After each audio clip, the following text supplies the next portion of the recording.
कौन है बालेंद्र शाह, जिन्हें केपी ओली के इस्तीफे के बाद नेपाल का नया प्रधानमंत्री बनाने की मांग कर रहे हैं जेएनजी के प्रदर्शनकारी। जी हां, नेपाल में बगावत के बाद केपी शर्मा ओली ने इस्तीफा दे दिया है। हालांकि छात्रों का प्रदर्शन अभी भी जारी है, लेकिन प्रधानमंत्री केपी शर्मा ओली के इस्तीफे के बाद देश कैसे चलेगा, फिलहाल इसकी कोई जानकारी नहीं है। वहीं केपी ओली के इस्तीफे के बाद एक नाम की खूब चर्चा हो रही है और वो नाम है बालेंद्र शाह, जो बालेन शाह के नाम से चर्चित है।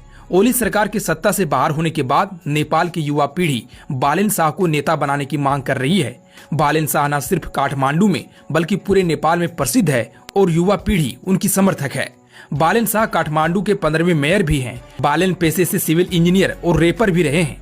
बालेन शाह ने साल 2022 में स्वतंत्र उम्मीदवार के रूप में काठमांडू मेयर चुनाव जीतकर इतिहास रच दिया था। साथ ही बालेन की छवि एक अच्छे प्रशासक की है और मीडिया रिपोर्ट्स के अनुसार बालेन के मेयर रहते हुए कई ऐसे काम हुए हैं जिनसे राजधानी में प्रशासन बेहतर हुआ।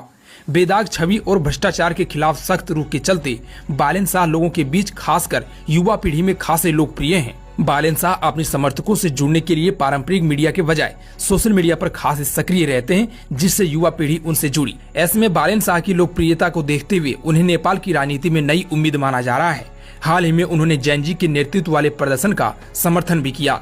आपको बता दें कि नेपाली जनता भ्रष्टाचार के चलते राजनीतिक दलों से नाराज चल रही है, लेकिन बालेन शाह किसी पार्टी से जुड़े नहीं हैं और ये बात भी उनके पक्ष में जाती है। सोशल मीडिया पर बालेन शाह से देश का नेतृत्व करने की अपील की जा रही है। खासकर फेसबुक पर बालेंद्र शाह के समर्थन में पोस्ट की भरमार है, जिनमें नेपाली युवा बालेंद्र शाह से नई राजनीतिक पार्टी बनाकर देश को नई दिशा देने की गुहार लगा रहे हैं। हालांकि बालेंद्र शाह भारत को लेकर कई बार विरोधी बयान दे चुके हैं, फिर भी पूरी तरह से उन्हें भारत विरोधी नहीं कहा जा सकता, क्योंकि कई बार उन्होंने भारत को लेकर तंज कसा है। ऐसे में अगर बालेंद्र शाह वाकई प्रधानमंत्री बनते हैं तो भारत को बहुत सावधानी से अपनी नेपाल नीति बनानी होगी। बालेंद्र शाह अतीत में कुछ ऐसे बयान दे चुके हैं जिसे भारत पर तंज कहा जा सकता है, जैसे उन्होंने एक बार नेपाल की सरकार को। इसके अलावा उन्होंने आदिपुरुष फिल्म को राजधानी काठमांडू में बैन कर दिया था, क्योंकि फिल्म में सीता माता को नेपाल की जगह भारत की बेटी कहा गया था और बालेन ने सीता माता को नेपाल की बेटी कहा था, जो सही भी है।